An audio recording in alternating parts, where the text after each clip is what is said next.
ये जो 7 का अंक है ना, ये बहुत महत्वपूर्ण है। 7 साल के हमारे लाला कन्हैया ने 7 दिन 7 रात 7 कोस वारे गोवर्धन गिरिराज जी को उठाया। जैसे अपना शरीर अपने हाथ से नापने पर 3.5 हाथ का होता है, वैसे ही भगवान श्री कृष्ण का दूसरा स्वरूप गोवर्धन गिरिराज जी, जो 3.5 कोस लंबे पर्वत के रूप में हैं।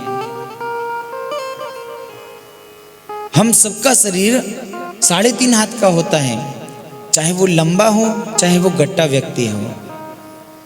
अपने हाथ से नापना 3.5 हाथ का शरीर होता है। वही गोवर्धन गिरिराज जी स्वरूप 3.5 कोस, जो 3.5 कोस जाना 3.5 कोस आना, 7 कोस की परिक्रमा लगती है। और इतना ही नहीं,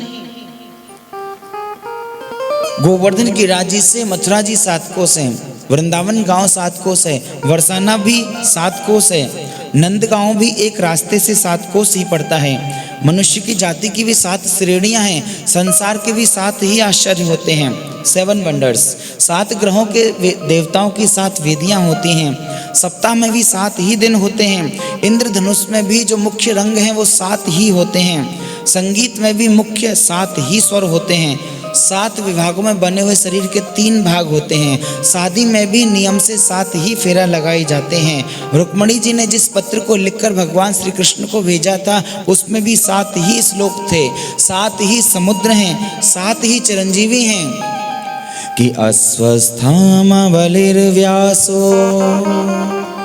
हनुमानाश्च विभीषणः कृपः परशुरामाश्च सप्तैते चिरजीविनः।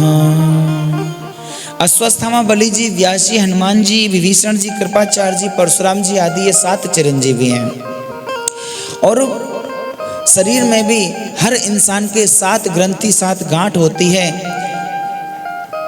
जो बड़े बड़े ज्योतिषाचार्य जो भविष्यवाणी करते हैं, उसके पीछे भी प्रारंभ से लेकर अंत तक 7 का अंक 7 बार गणना करने पर अंक ज्योतिष में भविष्यवाणियां पैदा होती हैं।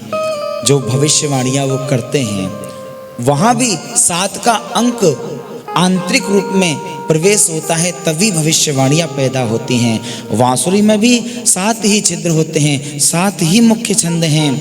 7वें दिन ही हमारे कन्हैया ने राक्षसी पूतना का उद्धार किया। उद्धव जी महाराज ने जो ब्रज में वास किया, वो भी 7 महीने तक ही वास किया।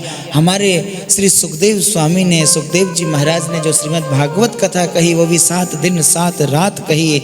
इसलिए 7 का अंक बहुत बहुत बहुत महत्वपूर्ण है।